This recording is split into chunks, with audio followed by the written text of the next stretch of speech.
Hello, welcome back to my channel English Saitya. In this video, we are going to start NCRT solution for chapter Tarot's Reward. Tarot's Reward. In the last video, we are completed reading the chapter and discussed the difficult words. We understood the theme of the chapter, and if you have watched that video clearly and honestly, without any restriction, you would be able to answer all the question. So let's start the question. और अगर आपने channel को like and subscribe नहीं किया तो please सबसे पहले आप चैनल को लाइक एंड सब्सक्राइब कर लीजिए जिससे कि आपकी इससे पहली वाली वीडियो आसानी से आपको मिल सके जो चैप्टर को हमने जिस चैप्टर को हमने डिस्क्राइब किया है टारोस रिवॉर्ड को। तो इसके क्वेश्चन आंसर को स्टार्ट करते हैं। फर्स्ट क्वेश्चन है why did Taro run the in the direction of the stream. जो टारो था वो जो टैरो था जो वो जहाँ पे पानी के जो झरना की आवाज जो उसे आ रही थी तो उस दिशा में क्यों दौड़ा वो।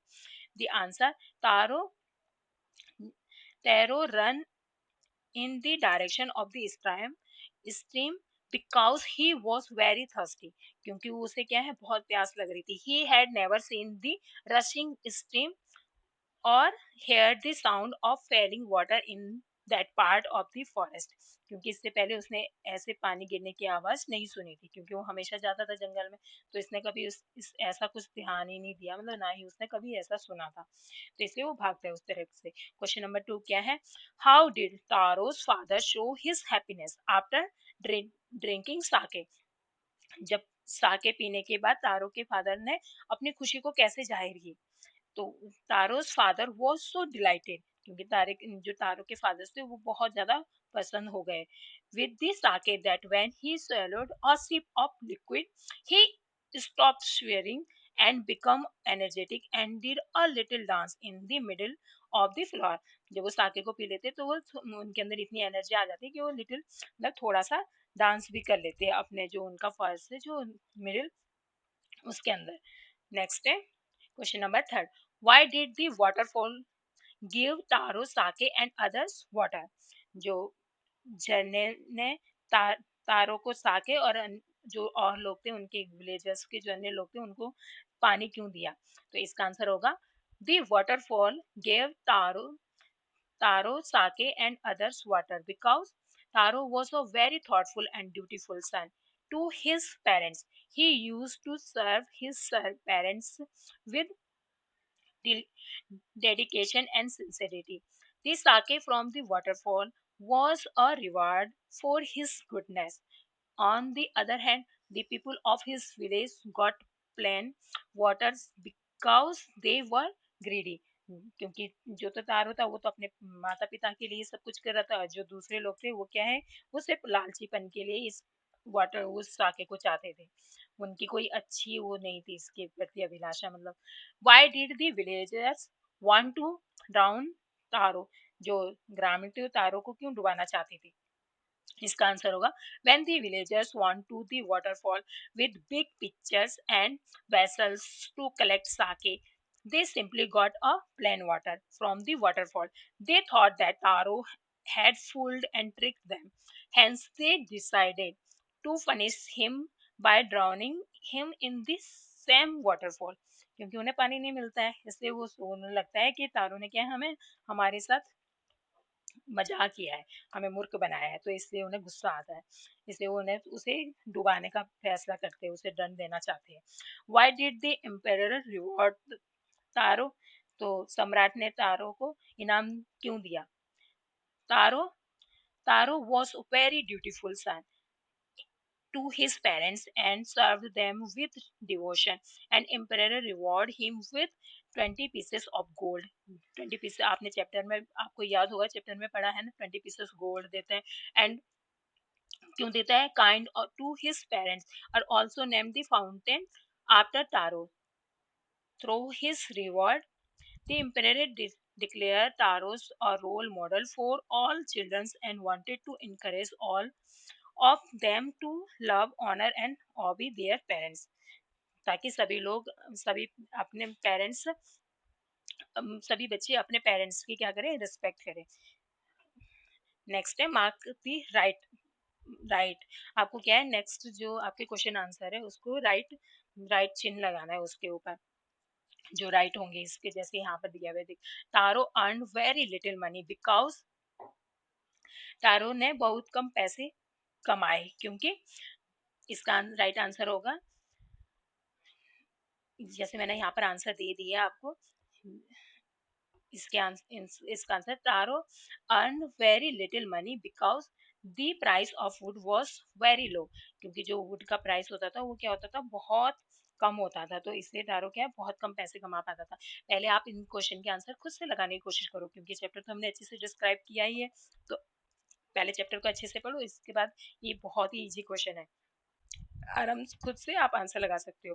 तारो decide to earn extra money, जो तारो था वो क्यों वो तारो था वो अतिरिक्त पैसे क्यों कमाना चाहता था, मतलब पैसे से कमाने का फैसला क्यों करता है वो अतिरिक्त, क्योंकि वो to buy his old father some sake, क्योंकि वो अपने फादर्स के लिए, जो उनके बूढ़े फादर्स थे, तो उनके लिए क्या खरीदना चाहता था, साके खरीदना चाहता था।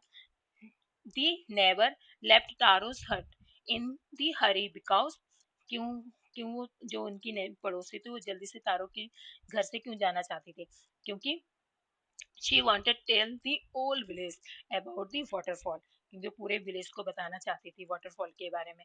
तो इसके आंसर मैंने यहाँ पे मेंशन कर दिया, आप खुद से फर्स्ट ऑफ ऑल ट्राई करो। ओके, नेक्स्ट है वर्किंग विद लैंग्वेज, ये अब लैंग्वेज वाला पार्ट है। फर्स्ट है question number 1, strike off the words in the box below that are not suitable. Taro wanted to give his old parents everything they needed. This show that he is, तो इसमें क्या है, जो तारो है जो अपने पेरेंट्स को क्या क्या देना चाहता था, मतलब क्या क्या चीजें देना चाहता था, thoughtful, hard working, loving, honest, considerate, trustworthy, efficient या काइंड। तो इसका इसमें क्या है, वो एक तो ऑनेस्ट था, क्योंकि अपने माता पिता के प्रति बहुत ऑनेस्ट रहता था, और ट्रस्टीफुल था, और बहुत मतलब भरोसेमंद था, और इफिशिएंट मतलब, इफिशिएंट मतलब क्या होता है, कुशल था, मतलब वो, क्योंकि वो बहुत मेहनत करता तो वो हर चीज में कुशल भी था। तो इसका आंसर ये होगा। ओके, नेक्स्ट है, this made Taro sadder than ever, इस मतलब ये जो यहाँ पर, this made Taro sadder than ever, तो जो इसमें मतलब किसके लिए रेफर किया गया है, ये जो कहा गया है दिस में, कैसे हुआ, क्यों, क्यों तारो को मतलब ज्यादा मतलब दुखी हुआ है तारो, क्योंकि इसका आंसर होगा,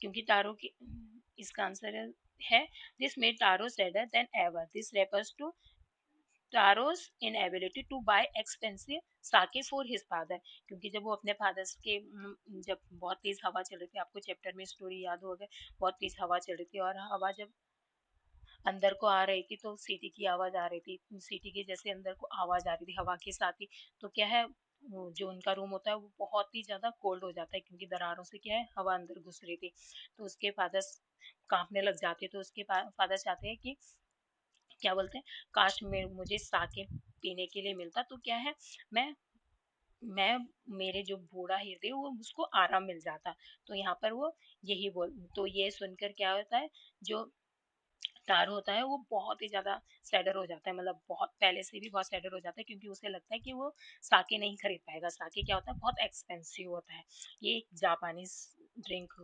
ड्रिंक है, तो उसे खरीदने के लिए वो क्या खुद को अनेबल महसूस कर रहा था, तो इसलिए इसलिए तारो मतलब सैडर हो गया था। दिस नेक्स्ट क्या है, this said the emperor was to encourage all children to honour and obey their parents, this refer to, ये किसके लिए रेफर किया गया है, जो मतलब ये इसका आंसर है, rewarding taro with a gold and giving the fountain his name, तो जो वहाँ के सम्राट होते हैं वो क्या है, उन्हें 20 गोल्ड, यहाँ पे क्या है, 20 गोल्ड भी लिख सकते हैं, 20 गोल्ड कॉइन देता है, और जो वहाँ का सबसे सुंदर जो फाउंटेन था उसका नाम क्या है, तारो के नाम पे ही रख दिया जाता है। ओके, नेक्स्ट है, arrange the word below in the pairs that rhyme, example young, Alang, आपको क्या है, इससे पहले वाली वीडियो में भी मतलब राइम को समझाया है, जैसे सेम सेम मतलब लास्ट के जो वर्ड्स होते हैं यानी तो वो सेम होंगे। जैसे यहाँ पे यंग अलंग, देखो UNG इससे भी आप राइमिंग को समझ सकते हो। जैसे मनी और यहाँ पे सनी, या साउंड से भी सबसे बेस्ट तरीका होता है आपको लास्ट की जो साउंड मैच होती है तो वही राइमिंग वर्ड्स होते हैं। ओके, जैसे यहाँ पर है यंग, तो इसका आंसर मैंने यहाँ पे आपको यंग यंग का ढूंढना है। यंग का क्या होगा? नेक्स्ट है जैसे यहाँ पे सैड का बैड, चॉप का स्टॉप, लास्ट का फास्ट, वैक्स का एक्स, गुड का वुड, साउंड का राउंड, वे का डे, और लॉनली का लिटिल, हार्ड का लॉनली का नहीं सॉरी, ये यहाँ पर फिनिश हो चुके। नेक्स्ट है fill in the blanks with words for from the boxes. आपको क्या है, आपको फिलअप करना है जो ये पैराग्राफ दिया गया है, आपको इन वर्ड्स को यहाँ पर फिलअप करना है। ओके, जैसे यहाँ पर ये पैराग्राफ है, और तो यहाँ पे कौन कौन था, इस जो हमने स्टोरी पढ़ी इस स्टोरी में एक यंग वुड कटर था। तो यहाँ पे वुड कटर से आप कैस कर सकते हो किसके बारे में बात कर रहे हैं। Young would cutter lived on a, कहाँ पे रहता था वो, एक हिल साइड पे रहता था, मतलब अकेले lonely hill side. He was, इस फर्स्ट पैराग्राफ में ही आपके जैसे ही आप चैप्टर को स्टार्ट करते हो तो वहीं पर ही वहां पर यही फर्स्ट लाइन है। ओके, तो ही वॉज अ कैसा था, थॉटफुल सन था, हु वर्कड, वो कैसे वर्क कैसे करता था, बहुत हार्ड वर्क करता था, बट अर्न, लेकिन कमाता क्या था, little little money. One day he saw a, एक दिन उसने क्या देखा, a beautiful waterfall hidden behind a rock. He tasted the water and found it delicious. साके, मतलब वहां पे उसे क्या मिलता है, डिलीशियस साके मिलता है, जो क्या है बहुत ही स्वादिष्ट होता है, जो उसके फादर जिसकी मांग भी कर रहे थे। Find this sentence in the story and fill in the blank. आपको क्या है, इन कहानी में इन वाक्यों को ढूंढे और जो इस फिल इन द ब्लैंक्स है इनको क्या करना है, आपको फिलअप करना है। जैसे फर्स्ट है दिस मेड तारो सैडर, ये कौन, कहाँ पर मिलेगा आपको, पैराग्राफ 3 में मिलेगा। ओके, जैसे अब मैंने आपके लिए यहाँ पर आंसर फिलअप कर दिया, आपको क्या है इन सेंटेंस को देखना है कहाँ पर। आप एक बार फिर से चैप्टर को रीड करिए जिससे कि आपको आसानी हो जाए ढूंढने में, और आपको रिमाइंड भी हो जाए कि क्या क्या था। जैसे ही decided to work harder than before, ये भी पैराग्राफ 3 में। Okay, next morning Taro jumped out of bed earlier than usual, पहले से क्या है वो और जल्दी उठने लग गया, मतलब जैसे वो पहले क्या है अगली सुबह क्या है तारो, जैसे बिस्तर से अगर वो 5 बजे उठता होगा तो अब 4 बजे पहले से भी पहले उठ गया वो बिस्तर से।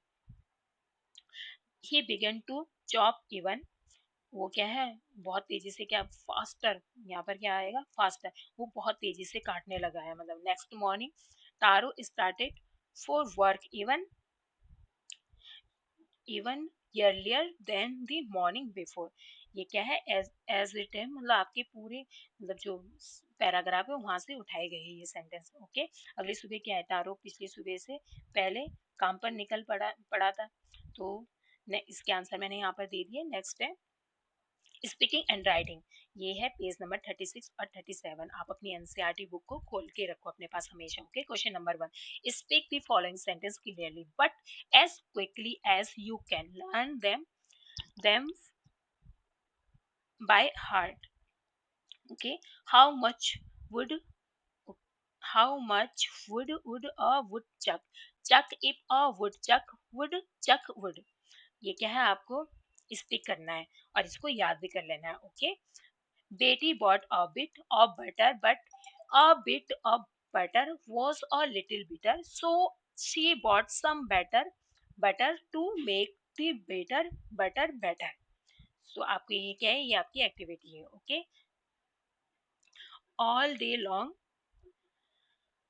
all day long he chopped wood in the forest, though he worked very hard he earned very little money. This made him sad, for he was thoughtful son, he wanted to give his old parents everything they needed, But Taro has had been wise enough to slip behind the a rock when he saw how things were going.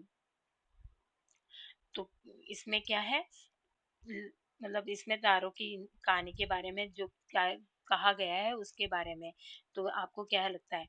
Yes I believe, आपसे question पूछा गया है, Taro had been enough slipped behind the rock, मतलब इस question number 1 यहाँ से मतलब हट हट गया है, तो आपको क्या है इसका आंसर यहाँ पे लिखना है। Yes I believe in magic but I also know that it is a matter of playing trick that require practice.